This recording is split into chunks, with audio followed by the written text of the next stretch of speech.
actually have a different strain of mushrooms. It's like, I don't have it in front of me right now, so I don't know. It's like albino something or other.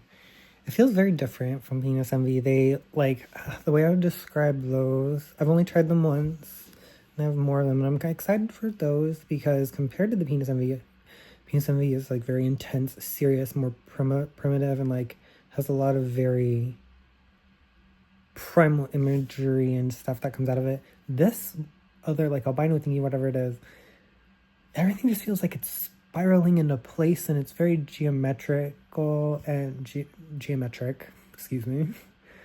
Um, it felt really supportive, kind of like a hug, uplifting, really uplifting. So I was like, you know what? I'm gonna do the penis envy first, and these other ones are gonna be a reward. But now that I think about it, maybe the penis envy is a real reward here. I feel weird keep saying that word. I'm sorry. Maybe it's a real reward because, like, they will dig into your psyche and pull things up like I just didn't expect. I knew for this trip I knew they were gonna do it, and I still didn't expect it. So yeah, would I recommend mushrooms? Not for everyone. I think it's for people who want to do them, not for people who don't feel like they're good for them, and also not everyone who wants them should do them. Probably it should be for people who. Ooh, look at my poof. It should be for people who are in the right set and setting, and that set includes your mind, your mental, your neurochemistry, your mental health includes the correct set and setting. So there could be times in your life, there could be years of your life where you're really not meant to be doing them. If you're dealing with certain things that just aren't changing, maybe that might be a little warning sign that there's a fixture in your life that even the mushrooms won't break through, and they'll certainly try, they'll always try, but you may not be able to break past things that you aren't ready to break past, and that could be done in a better way, like in a different environment, like with therapy. Certain kinds of therapy I think are really good at going through blocks. A lot of like cognitive therapies are really good at like figuring out what you've done into your life to establish negative routines. Mushrooms just pushes stuff like up really fast, and people who are easily scared, it's not going to get a lot done. I don't think. You might make people never come back to that, and you might make people feel worse than when they went in. So there's kind of like a baseline, perhaps body health, level of body health. Like I think maybe you want to be having at least a week or couple weeks of eating really clean. Like, why would you want things in your body, toxins or whatever, that are going to clash or become really heightened focused under those mushrooms? Like those, you'll feel very, I feel like if you're in a situation like that, like say you got some toxins going on, you'll feel much more trapped on the mushrooms. Whereas if you can kind of clean that up and, talk to your doctor, don't listen to anybody who doesn't like know what they're talking about. So like, but for some people fasting, that's something you would absolutely only like, I'm not telling anyone to fast. I don't think fasting is like a cure-all or any solution, other than the one thing it does is like it wouldn't let you have, and like sometimes like doctors will ask you to fast before you take certain medications or do certain procedures, because it's better to not have junk in your body for that. And mushrooms is the same. Think of it like a procedure. Don't think of it like a party drug, because I don't think it works well.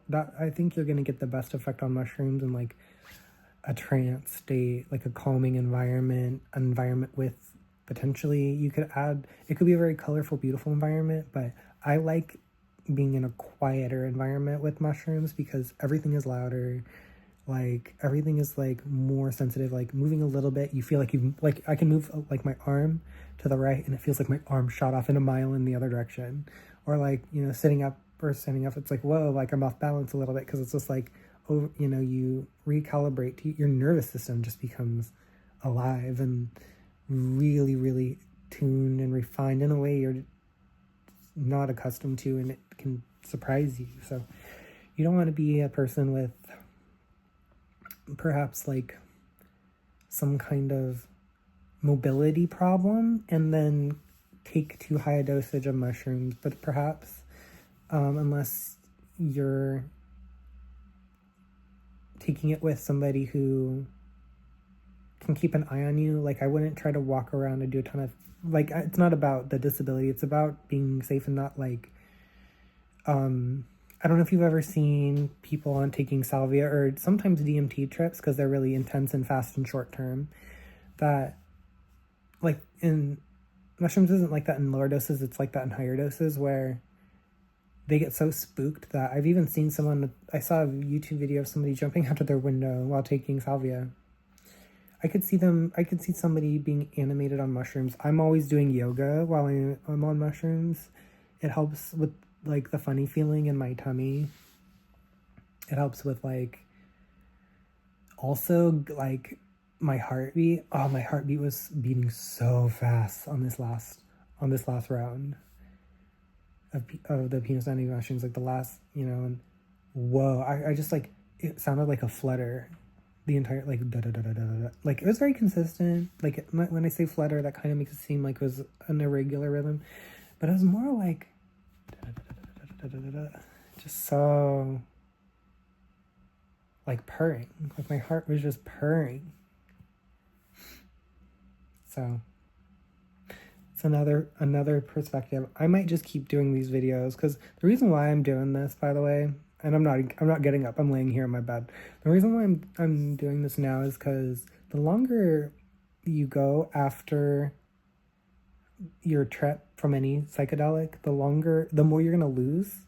There's this thing called state-dependent consciousness, and you're more likely to remember things in a similar state. So you'll remember things that happened when you were drunk if you get drunk again, and you'll be more likely to remember things that happened like on acid if you're on acid.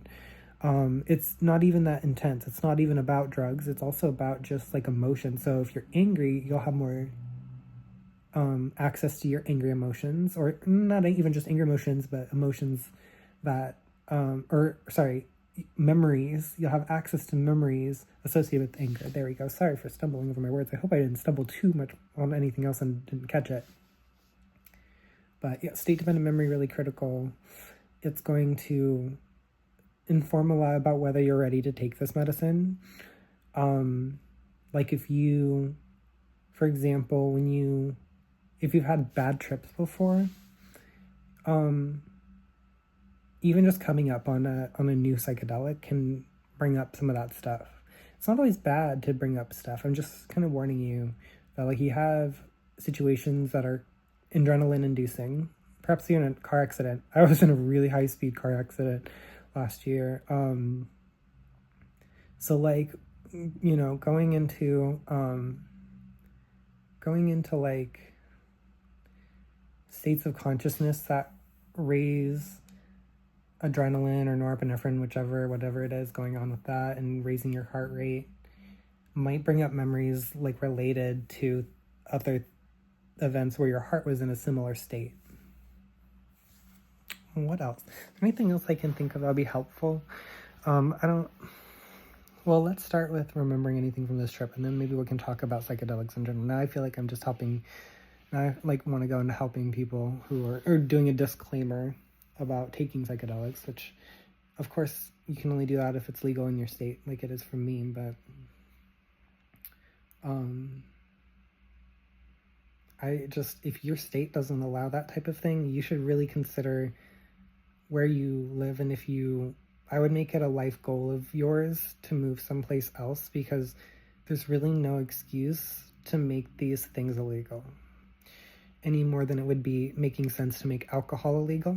I don't believe in that either, although I think the evidence supports that so many murders are associated with alcohol, so many rapes are associated with alcohol, and way more accidents are associated with alcohol than any other drug. But it doesn't mean you can just make something illegal and all your problems go away. So if you're in a state that, like, think about it, think about where you are, and if this is something you've been considering, I would definitely think twice about continuing to stay where you are, because a state that's willing to make something like that illegal is an irrational state, in my opinion, or a country. A country that's wanting to make these things illegal is an irrational country run by irrational people that has irrational laws. And you don't want to live in a state or in a country with irrational laws.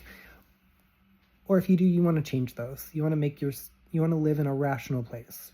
It doesn't make sense.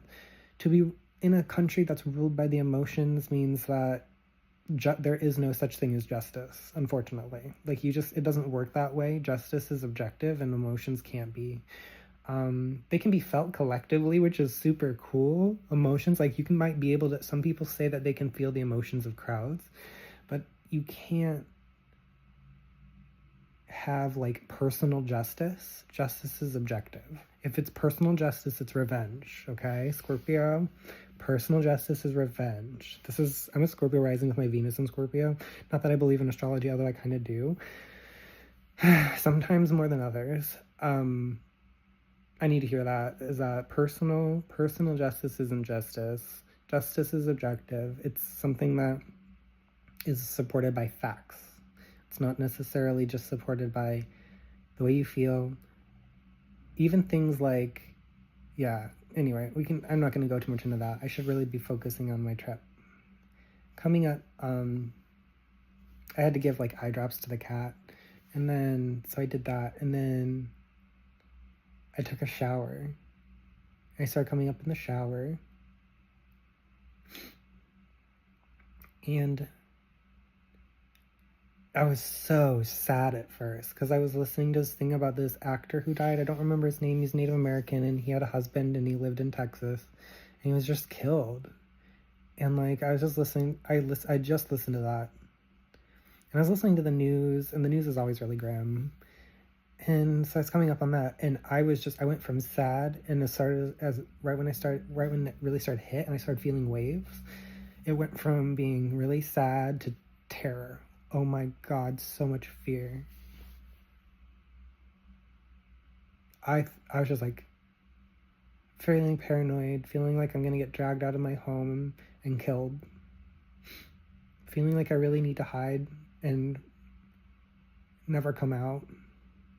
Feeling like coming out was a mistake, or even like I'm more trouble. I'm creating more trouble than I'm worth for some reason. It's sad.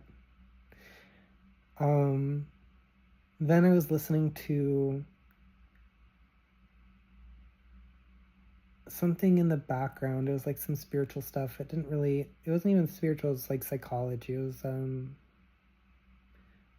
I will be able to find the divinely, something, the divine alchemy, internal alchemy, something. It was a long channel name. This girl, with, like, curly brown hair. And she always really calms me down. So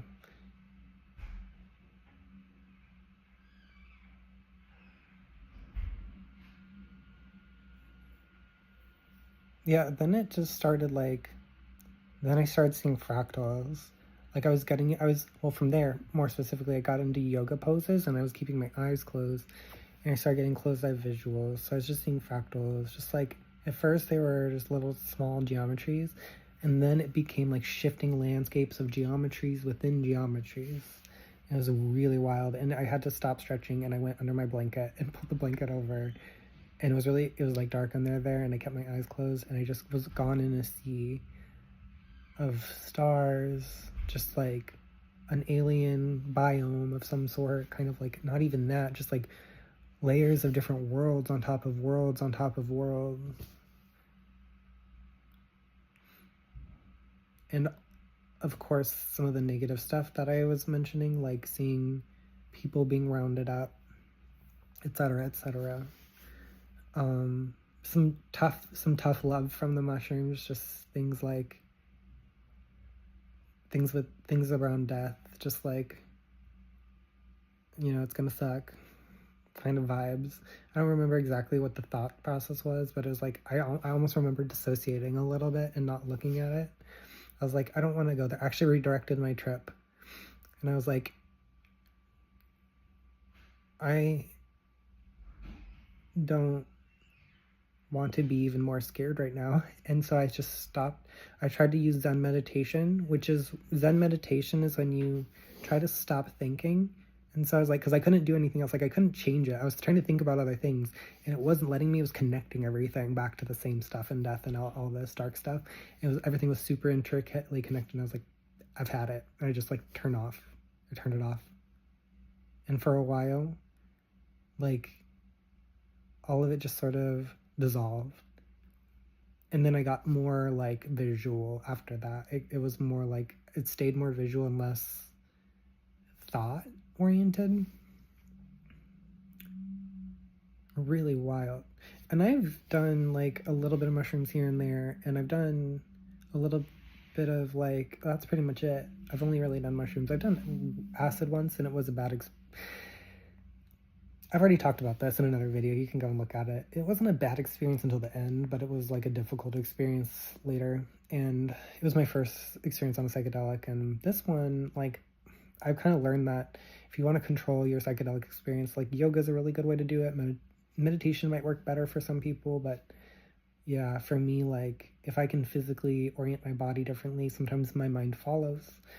Sometimes if I was praying to God on this one. This is a thing I do that, like, as an atheist, I'm embarrassed about, because I was raised Christian or Catholic, that, like, when I get really scared, I pray to God. So, and I just thought that was funny. And I think it's funny now, actually. It's like, because I feel like seeing God is, like, it's this huge picture. It's this really, really macroscopic picture. The interpretation, the archetype of God, not like, oh, I know God, I see God, I talk to God all the time. None of that. Just like seeing God, just seeing a little glimpse. I feel like looking at God in its fullness, if it's even a thing, it's blinding. It'll blind you. But like a little glimpse of God is like seeing a slice of everything, kind of like what mushrooms would show you. It's like a slice of everything almost. And more than a glimpse will overwhelm you, for sure. Certainly it will. But this is just the archetype. Like, God is probably even more than an archetype.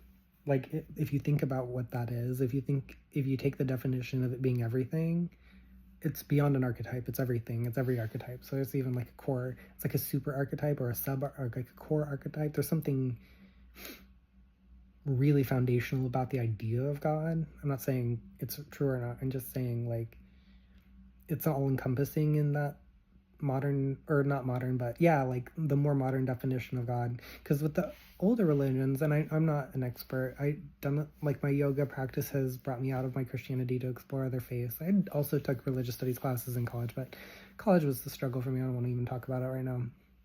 But looking at other religions, Hinduism, Buddhism, Jainism, especially polytheistic religions and Native American religions, these archetypes and gods, even spiritual beings,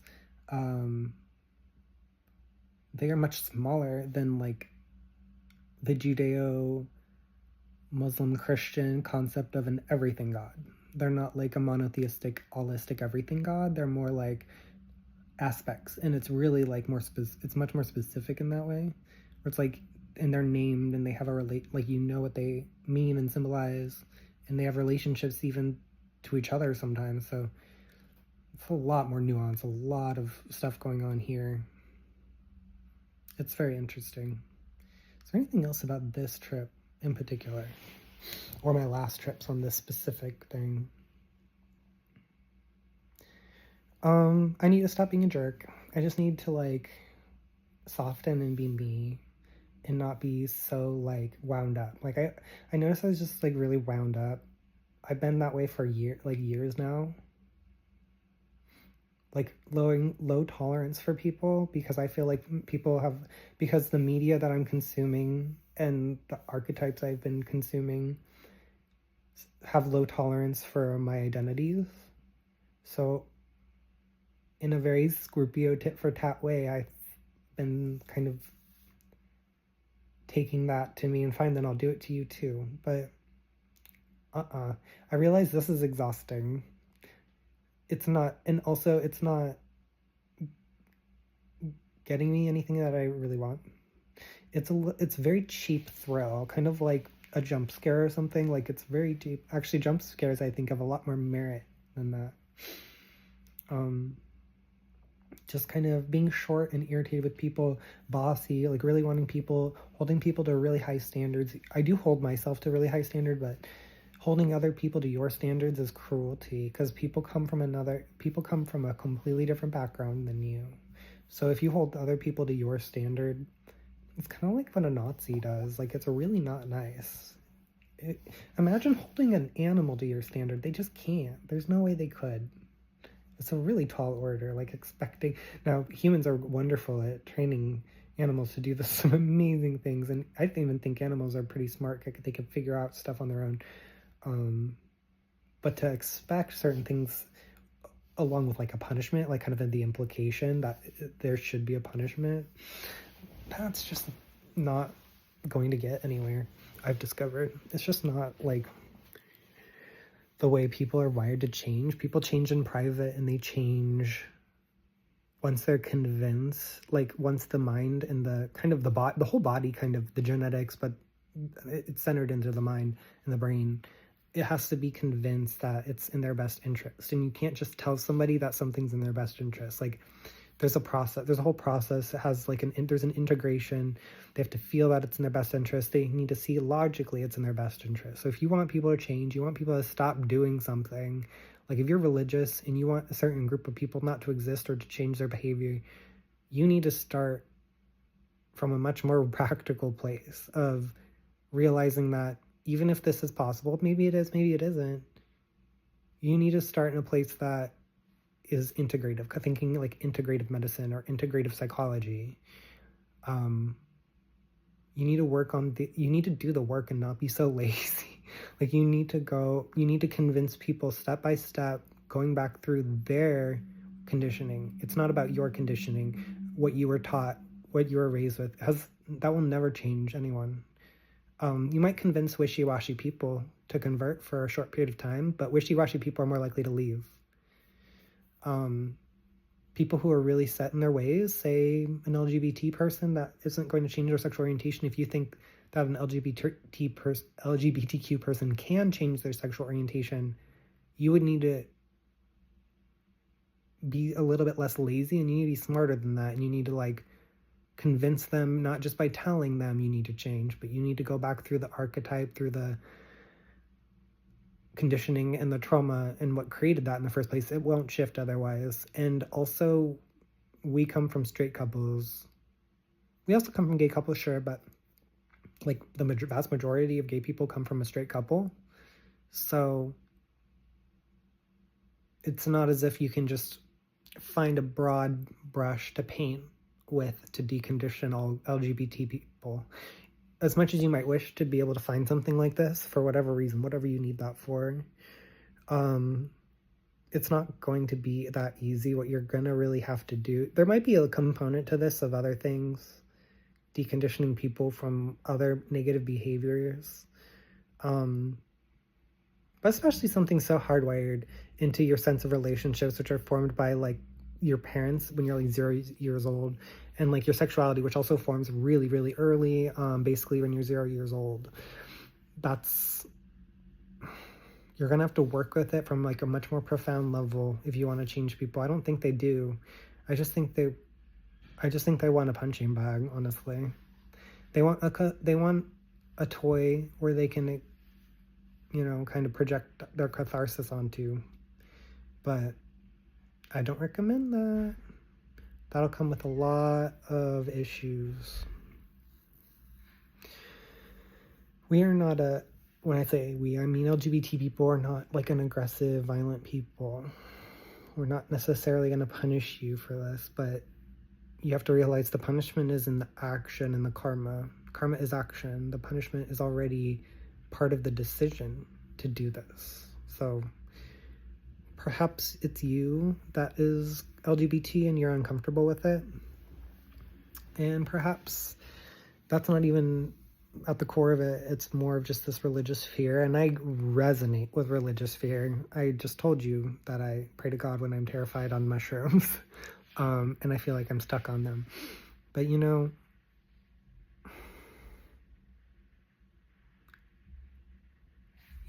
you actually don't know. I think that's where I'm going to end this one.